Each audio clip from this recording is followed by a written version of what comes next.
Thank you for auditing, the always positive new music review show hosted by a French professor who's going to be reviewing the other new album by future Metro Boomin, Still, We Don't Trust You.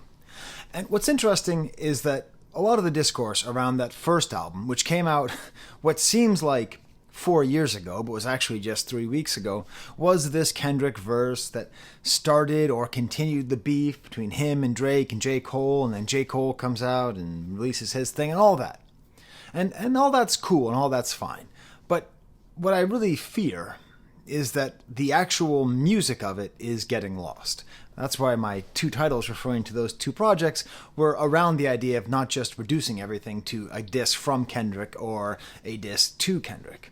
So that's the least important thing, especially when it comes to this album, We Don't Trust You Still, where it's like, what is this? Like, what are you doing? I like, seriously, I do not understand this project. I do not understand why they released an album 3 weeks after the last album. And it's not like this is a deluxe version where there's a couple extra tracks. It's an hour and a half. It's longer than the first one. It's still doing well. I think the last album is still in the top 10 in Billboard. So, really what's going on here? And we can just do a couple things. We can just sort of just cross our arms and just say, who knows, that's weird. Or we can try to do what I like to do on this channel, which is really get to the bottom of it. What is it? What is the idea behind this? Now, is it just like anticipating that Kanye was going to do Vultures 1, 2, and 3 a month apart? Maybe it's trying to ride that kind of wave, that kind of zeitgeisty wheelie-dealy. Come on, no one thought that those are going to come out a month after each other. But I don't think that's it. I think there's 3 reasons as to why We Still Don't Trust You exists. 1, they're trying to prove something. 2, Skrilla. They're trying to make money. More tracks means more streams means more dollars means more Raris and more activists, right? Or 3, they're trying to make art. A-R-T, capital A. And if you ever see an academic and they ever tell you, is it A, B, or C, you can bet with almost exclusive certainty that it's always going to be A, B, and C. The money and the streams is proof. It is proof. They are flexing that they can do this twice in a month. They can release 2 hit albums within a month. But also, with the very bizarre forward-thinking nature of this album, I think they're also trying to make an artistic point. That you really cannot put them into a box. You cannot put them into a little Atlanta box, Atlanta trap. This is what they are. Dirty Sprite 2 to this. It's all just the same. It's all just future. It's just as boring and predictable as any other trap rapper that is perceived of as boring and predictable. This is proof that they can make other art. So I think that's why this album is so long, because it is just absolutely ambitious as hell. And that's not usually a term that's given to producers like Metro Boomin, and especially not to rappers like Future, where a lot of their rhymes are improvised on the spot, a lot of the same themes over and over again. But really, this is a very avant-garde project. The way that I think about it, and you can see a little hint of it back there, is like the character Vincent Adultman from BoJack Horseman. The general trope that you've seen in many cartoons of kids stacking up on top of each other wearing a trench coat pretending to be adults. This album is 5 EPs standing on top of each other's shoulders with a big Yves Saint Laurent trench coat wrapped around it, just trying to make you understand this is just one album, when it's really 5 little EPs in one. One of them is your standard Metro and Future album. They could have called it We Don't Trust 2, right? Like, they could have done that. It's just a continuation of the last thing. Thematics, we got cars. We got drugs, selling and doing. We've got women, and we've got places where he goes and how he gets there. Also, a little bit of addiction to go along with that love, and with the drugs, and a little bit of loneliness to go along with the women. So that's one EP that's in this album. That's one part of Vincent Adult Man. The other part is house techno. Reminds me strongly of some of Daft Punk's production on Tron Legacy. Even some of the disco elements remind me of Random Access Memories.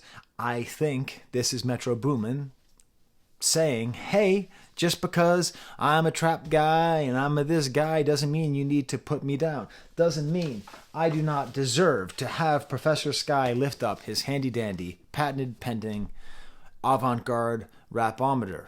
Okay? The avant-garde-ometer for rap beats. Now, I saved this mostly for your JPEG mafias, for your Nicholas Cravens, your alchemists, you're sort of far out there, your Sadhu Golds, your underground producers. But a lot of this album exhibits true audacity. And it's not just in hip-hop ways, but it's also in kind of house ways and techno. And there's a lot of ways where this is trying to push the boundaries. Now, it's not going to get all the way out to Whoa What. It's still a pop album. It gets as far as Weird But Chill. But still, for a mainstream rap album to make it onto the avant-garde-ometer is pretty rare. That's 2 of the 5 albums. The third one, it's an R&B album. Now, I am not a huge Future fan. By that, I mean, I don't know Future's music that well. I only started paying attention to it a couple years ago. So I really like what I've heard. I know sort of obliquely that he has some kind of other softer album. I think maybe Hendrix is what it's called. But a lot of this feels like it's trying to be an R&B album. He even, I swear to God, quote sings Boys to Men, which is just wild. He's trying to be the new Teddy Pendergrass. The fourth album is very much attached to that, which is, okay, so one, Still Don't Trust You, right? The first album is there going to be a third one? Please, I know, but can the third album be called Okay Fine We Trust You? It would be so funny. It would be so funny. Come on, Future and Boomin. Just do an album of all goofy songs called Fine We Trust You. Anyways, so with We Don't Trust You Part 1, there was this whole added element of where I thought Future was trying to project himself as the new Havoc. That whatever Havoc was to grimy 90s East Coast rap, that's who Atlanta is. This doesn't really push on that. This is putting forth the idea that Future is the new Weeknd? Now, Weeknd's on a quarter of this album, or some proportion of it. I don't know.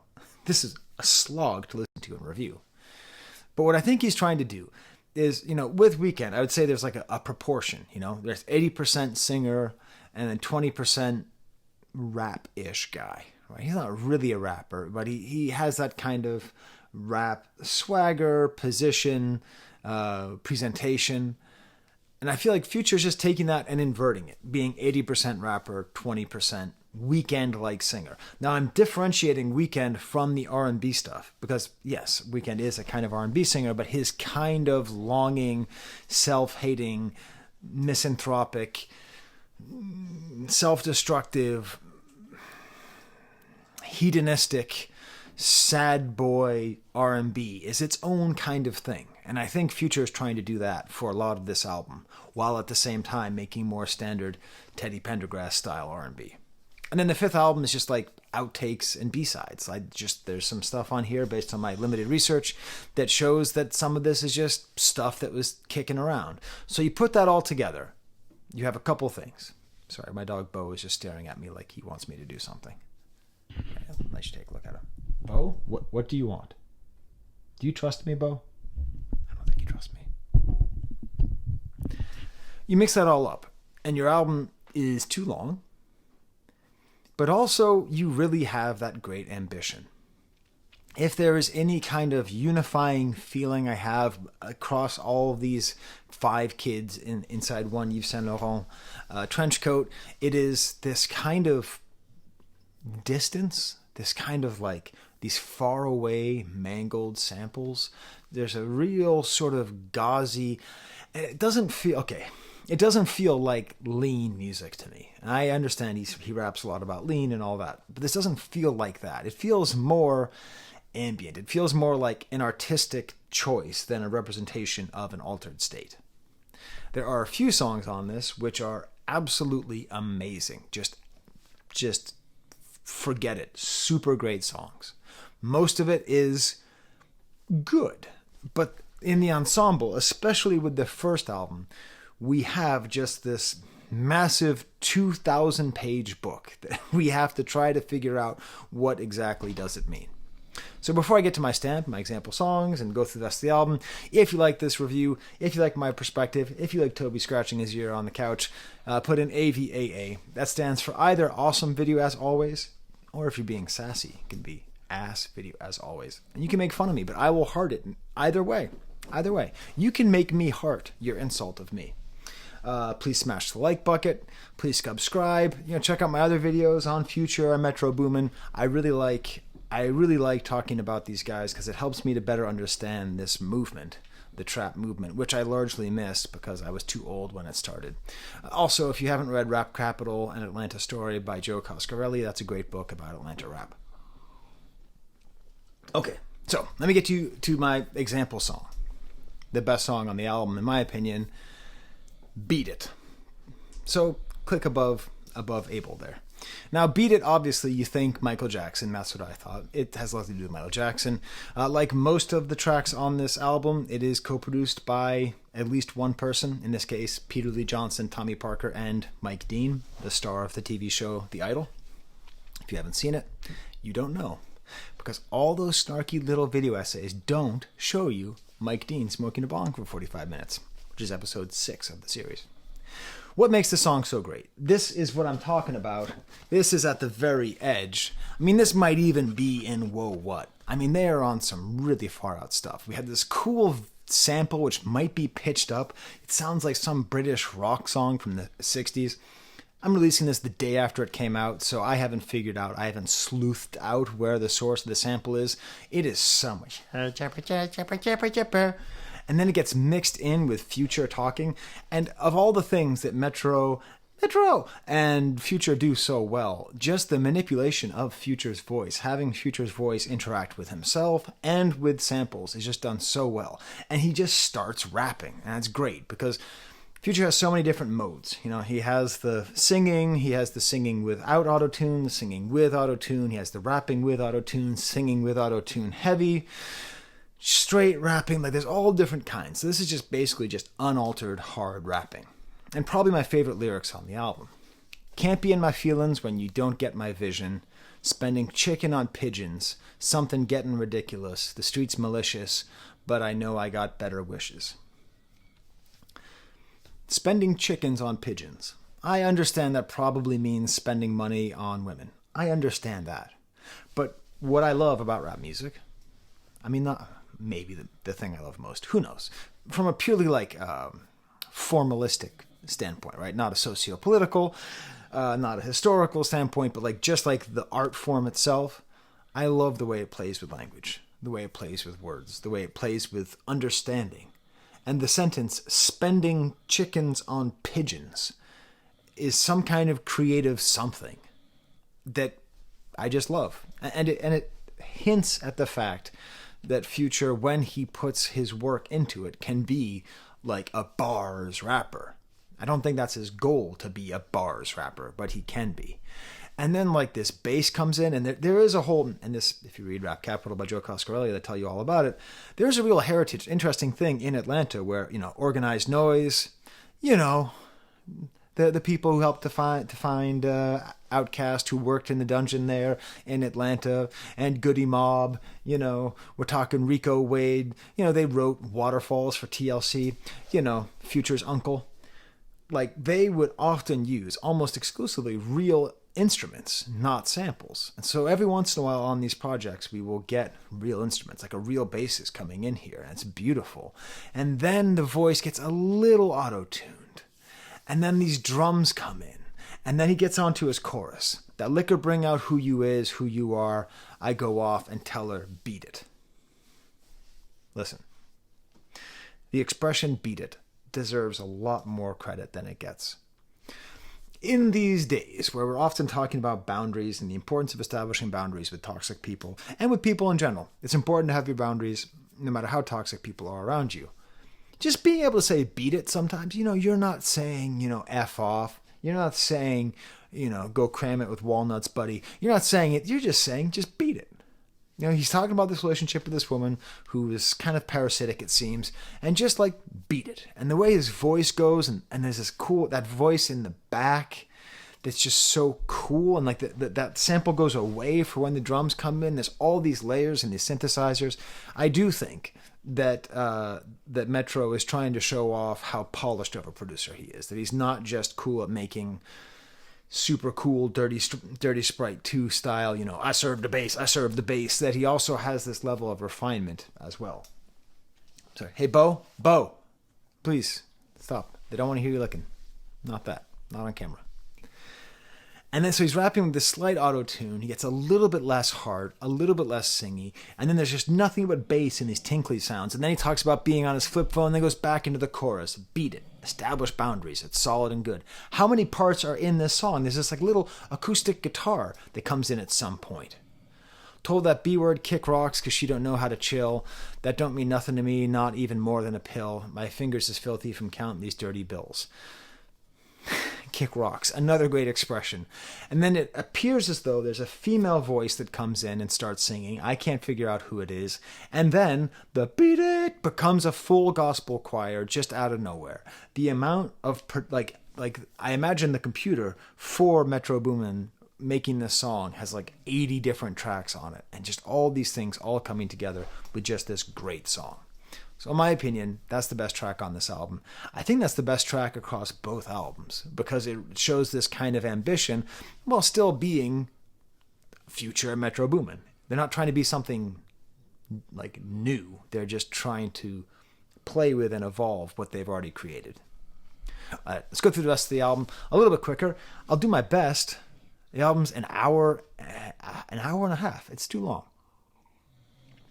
The first track is the thesis statement.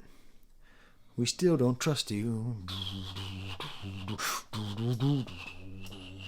Very cool, very Michael Jackson-y, very Weekend-y. It's like, I feel like maybe they got Weekend on here because if they didn't, everyone would be like, why are you trying to sound like Weekend so much? The first lyrics are she's such a freak, which isn't really what the song's about. It seems that Future's pretty good at writing choruses and they don't have like verses and choruses that don't go together, like mismatched socks. But just all these cool sounds in the back. If a beat is 4 on the floor like this one is, 1, 2, 3, 4.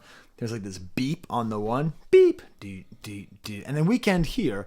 Like I didn't like Weekend on We Don't Trust You 1.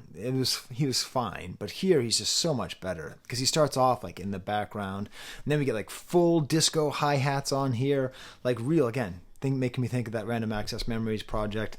Some like shaky extended keyboard sounds. And then the Weekend is really back. I've been trashing his recent single, the one with Madonna and Playboi Carti, for the last month because it's worse than The Idol. It's 1,000 times worse than The Idol. It's the worst thing he's ever done.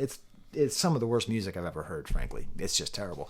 But this is great. This is that great reminder. And it has this like cool phaser gun sounds, and then Future comes back. And what I like about this opening track, and the tendency is always to assume that pop artists are not trying to do something artistic. That's a kind way to put it. There's also a racist assumption that any black artist who is doing something that can be seen as avant-garde is doing it unintentionally. Okay? That they don't have, the wherewithal to have thought of what they're doing. I obviously refute that. But more than refute it, I want to call attention to the idea. Because this opening track is long and extended out, and it goes all over the place, and it has this cool kind of, even sort of a Giorgio Moroder sound at a certain point.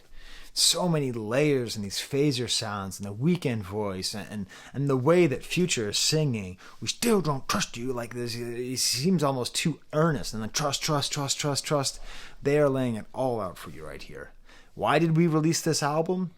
because this song wouldn't work on the last one. And I know they could have made us wait a year.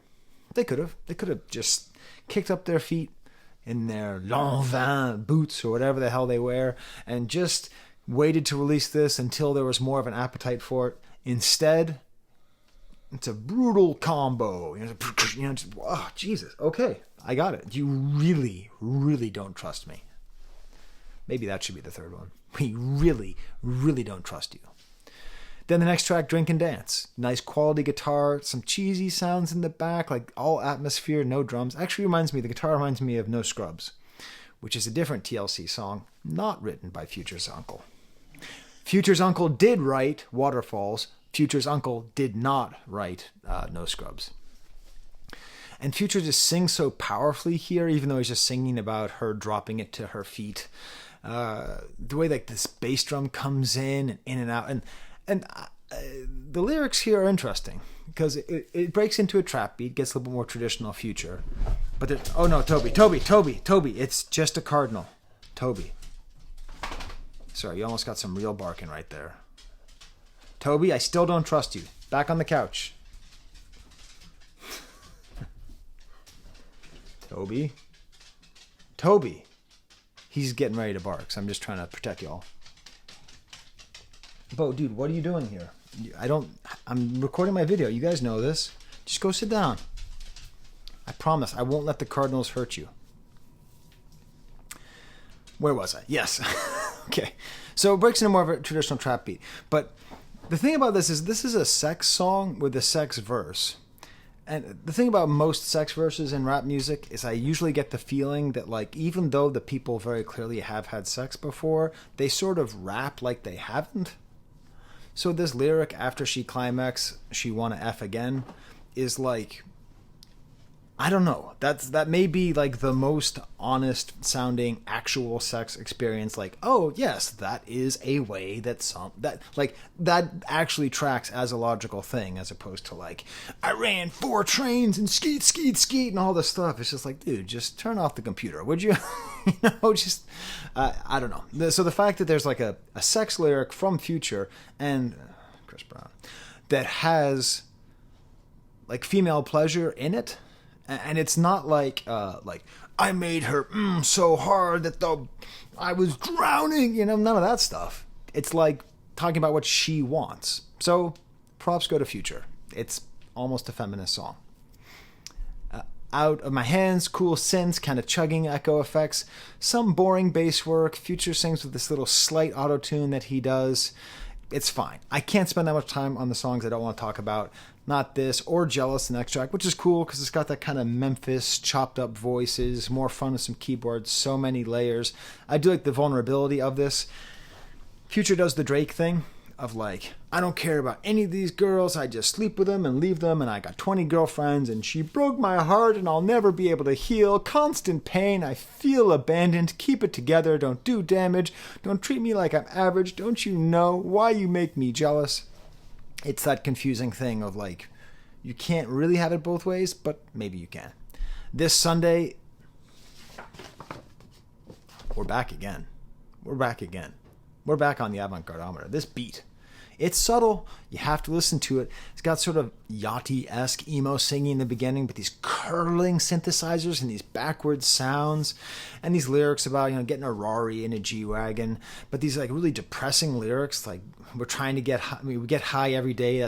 That's just what we do, and we party every day. And that's what we do. And this like choir comes on. Like there's so much work and so much thought on this.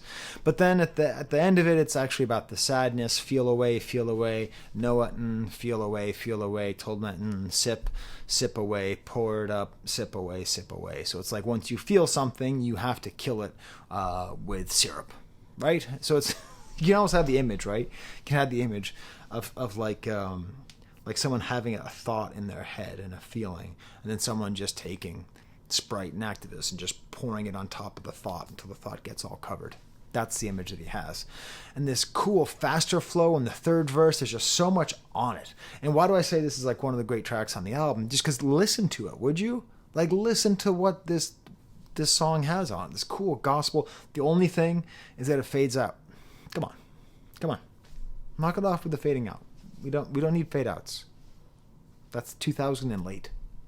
Next track is called Love, Bad B Word. Nice warbled sounds, almost sounds like a Hammond organ. I love good girls, but I love bad B words. All right, fine. Kind of R&B drum machine. Not like the 808s on here don't sound like trap 808s. They sound like cheesy 80s pop 808s. And probably the saddest lyric, especially after we had that previous one about after she climaxed, she just wants to F again, which again, I think is a good, accurate sex line by someone who's clearly had sex before. This right here is the saddest thing I've ever heard. Okay, I'm going to read this, okay? I'll even swear just for fun. Let's get drunk so that we forget to fuck. I need an excuse to wake up next to you. Let's do some X so we can feel in love.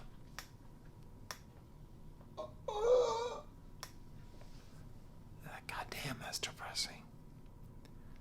Like, intimacy, he's just looking for intimacy and love. That's it. But the only way to get intimacy is to get whiskey dick so that you can pass out next to her. And the only way you can feel in love is if you do something that messes up with your endorphins and all that stuff. It's great. It's a great verse.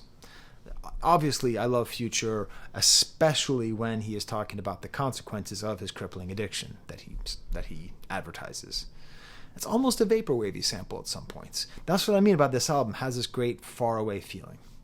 Next track is called Amazing. It's an interlude. Apparently, this was leaked in 2017, according to Genius. I don't know how much to trust the geniuses over there. Some of them, I've got to tell you, I have a sneaking suspicion some of the people on Genius are not technically geniuses, but cool, like Timbaland style beat, kind of like the stutter step and kind of inverted beats, underwater sounds in the back.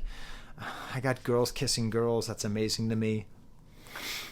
I mean, it's kind of funny. It's just, he sounds like a teenager talking about going to camp.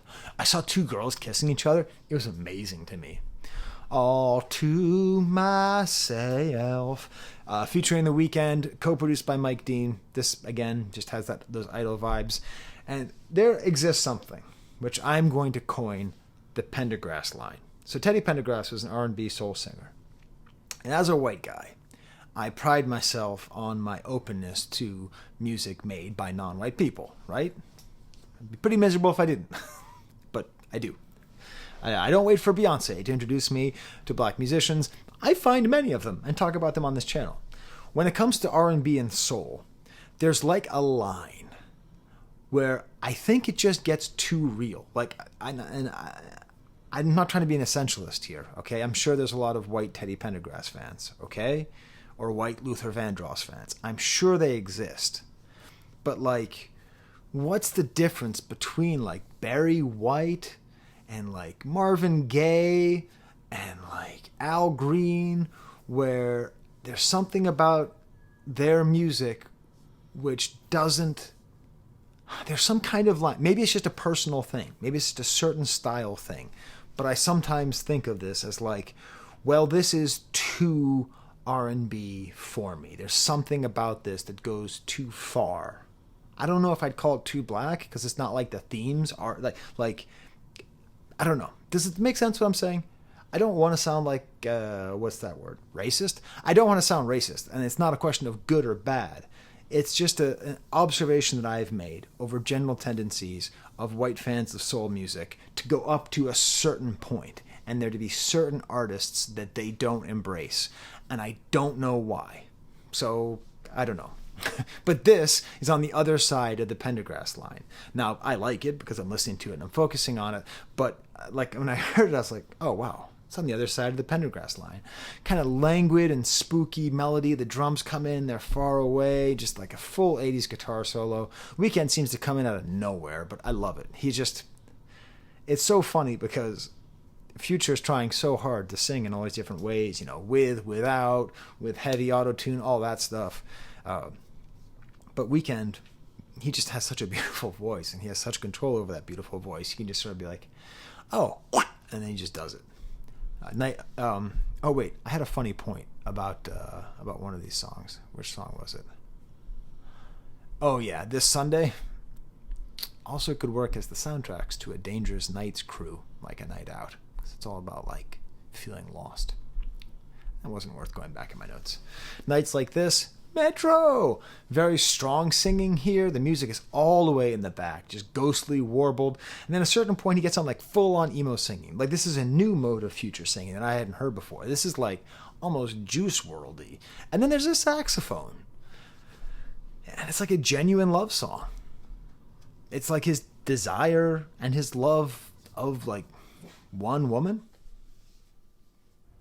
I gotta throw this blanket over Toby's face so that he stops looking out the window and barking. Okay, now just... Toby, seriously. You're looking up. Toby, no one wants to hear you bark.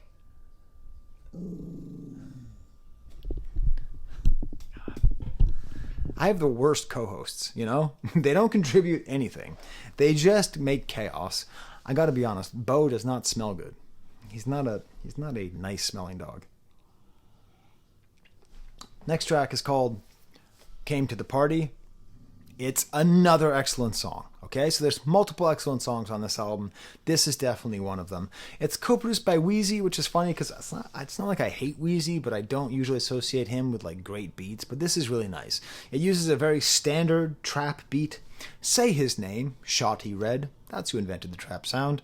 The guy should be on a stamp, okay? From country to rock to rap to everywhere you go, the damn drum beats that dude from Atlanta came up with is the sound of the last 20 years. Shawty Red, say his name. But the sincerity of his voice is really nice. It's especially nice in the car. This is a good car song. I listen to the song on my headphones at the gym while watching the movie April Fool's Day.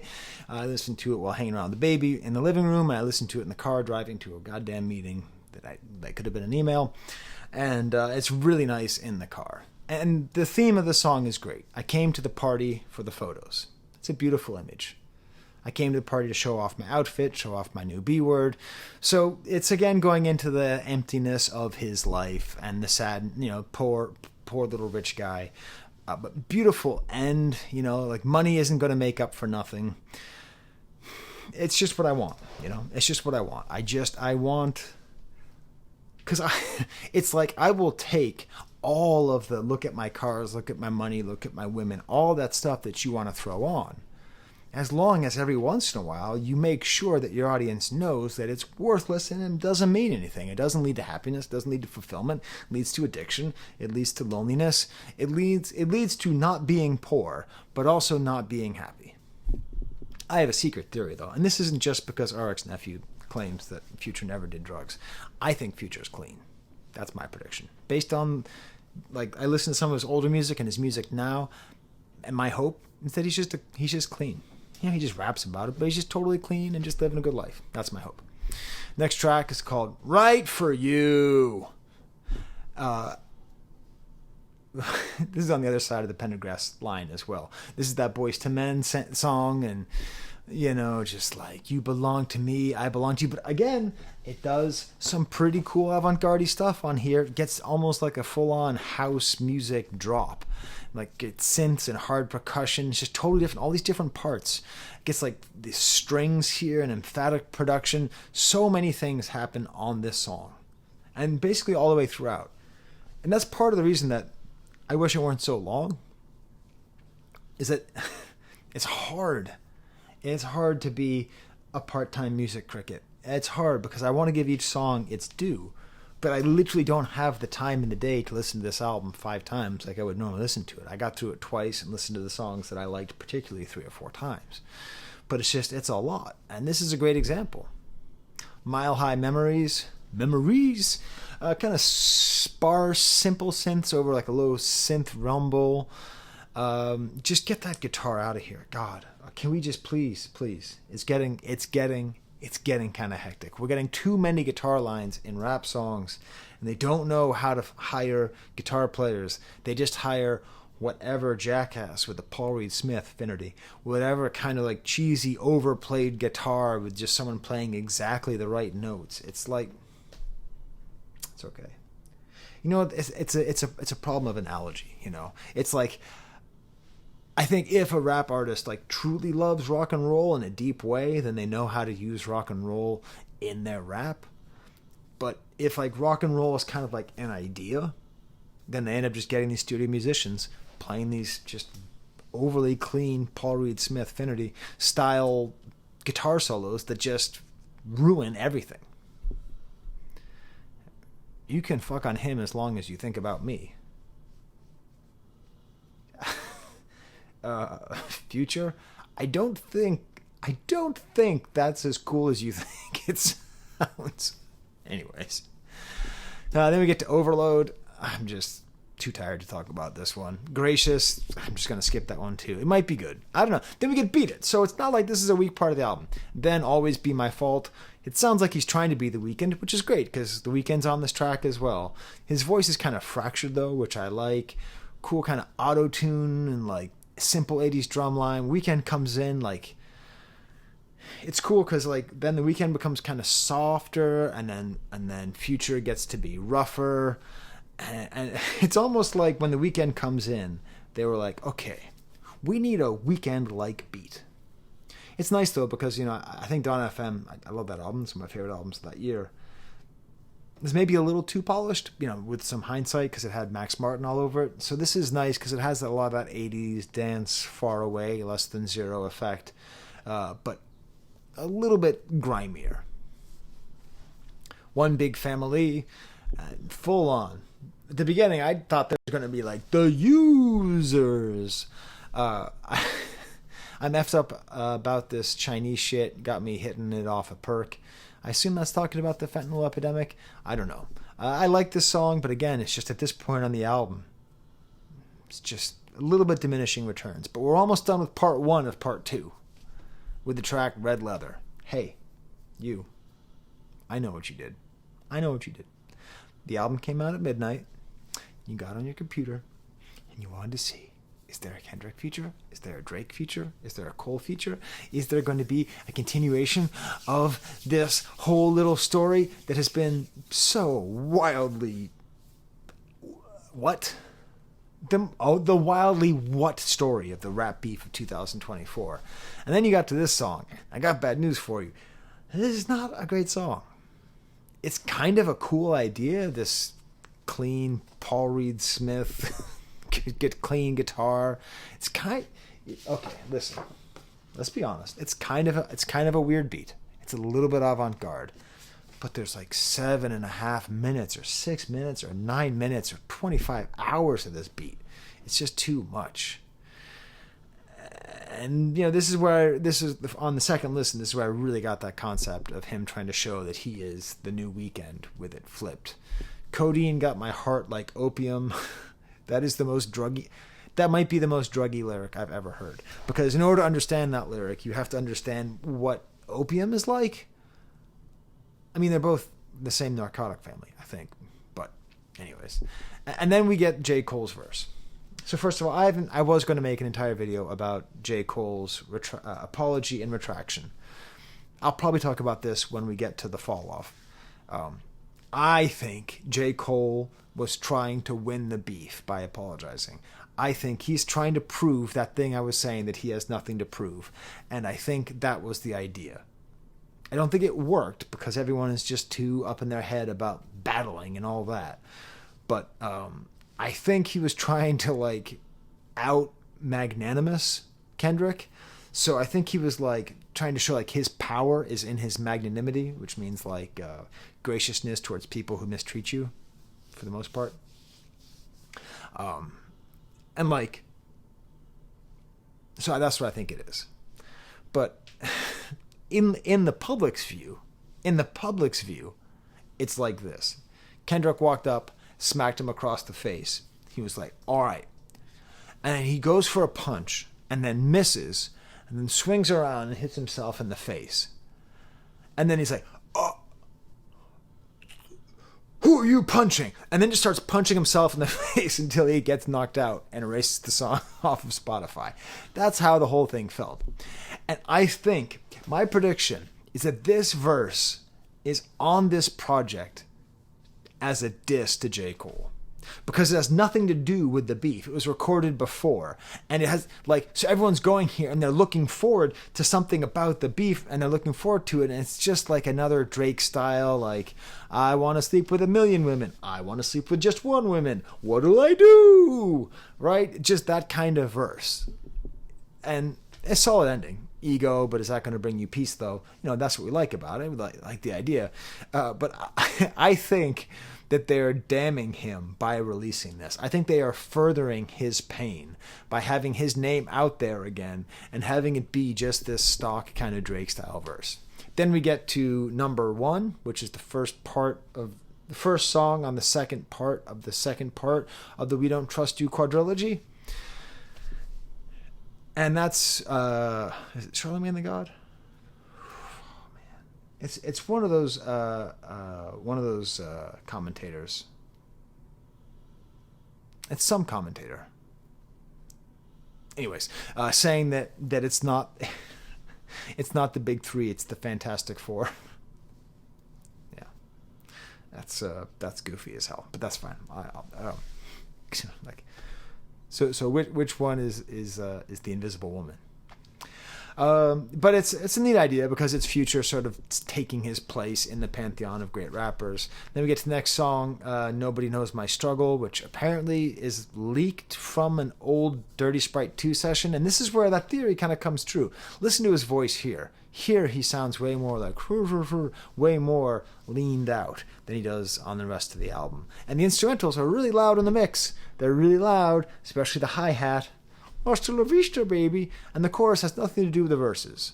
They're just that thing where it's like, you don't know my struggle. And then the rest of all the verses are like, I don't struggle, I'm rich. Next track is called All My Life I've Been Waiting for Some Like You. That's another song on the other side of the Pendergrass line. Featuring Lil Baby. Very cool. And this is what I'm talking about. This is why, like, how far I'm 42 minutes into this review of this 4.5-hour album, and I'm just realizing how cool it is that he cuts up, like the way he cuts up Future's voice. All my life I grew up around, all my life, like the way he cuts in his voice and his other ideas. And Lil Baby's great. It's cool because he sounds influenced by Future but doesn't sound like Future, you know, like he builds on it without just copying him. Crossed out, very cool kind of theremin sound, a little bit younger. Is this like all outtakes? I can't tell. Crazy Clientele, produced by the producer of Tony Montana, Will a Fool, and Boomin repeats these opening lines over and over again about cutting the crack with a nail, Wayne Bill without a scale, I'm a free man, I got crazy clientele. I really like the ad-lib style where he's not like trying to talk really quick. He's like saying long, like declarative sentences. This reminds me of media depictions of black barbershops, the way that he's saying that. Everything that I know about that space is just from TV and movies. Coming to America was my introduction to the phenomena. So I don't think I'm being offensive by saying that's how it sounds to me. It's like somebody saying something very declarative in kind of like in between yelling and talking, like a boisterous, loud talking. I could also say like a business lunch voice. There. I can deracialize something for 10 seconds, can't I? Like if you ever go to a lunch and there's someone at a business, and he's like kind of talking like a business guy. Like that's an interesting kind of ad lib. And there's a very cool change at the end, with like the junkies at my door, police at my door. What is it, like pounds on the attic, pounds on the floor. This cool almost like 6 a.m. style theme. Show of hands. It's the next track. Barely any music behind the rhythm. Just this cool harpsichord. ASAP Rocky is all over here. We also hear the N-word screamed by Curtis Mayfield. In case you don't know. Maybe you don't know. The song is called If There's a Hell Below, We're All Going to Go by Curtis Mayfield. It's one of the greatest songs of the 70s. Curtis Mayfield is a national treasure. Where's his stamp? I'm really up on the stamp thing. I feel like we do a lot of like, oh, this was the first black engineer who, whatever, did this thing. And we need those stamps too. But we're way behind on cultural figures. We're just way behind. There's just a lot of really important, where's my Isaac Hayes stamp? God damn it. You know? Why am I talking about this? That's where the sample comes from. The final track is Streets Made Me a King. Very cool, slow beat, using all these different voices of Future, or as Glorilla calls them, Virtuous. Very cool layers, like sounds of like a windstorm, almost like the Quiet Storm sample from the last album. This is funny because it says White Girls on Me like Avril Lavigne. So like Avril Lavigne became famous as a teenager, so it's a little sketchy. I don't know. Look out for his next song, Hannah Montana. all about the white girls on him. Yeah, I wrote that joke before. I didn't improvise that now. Also, while I was driving to that meeting that could have been an email the whole way, Hannah Montana. I was cracking myself up. So there's my review. Huh? It is great. It's awesome. You know, we get this much Metro Boomin. I want more Metro Boomin. I want more Future, and they gave us more. So I will be happy to take a break, though. There's a little bit of a slog. These are my Patreons. They give me money to buy music. I don't know if I'll buy this album or the other one. I think I want to buy Heroes and Villains, though. I don't know. I might even try to track down the... I don't know. I can't tell.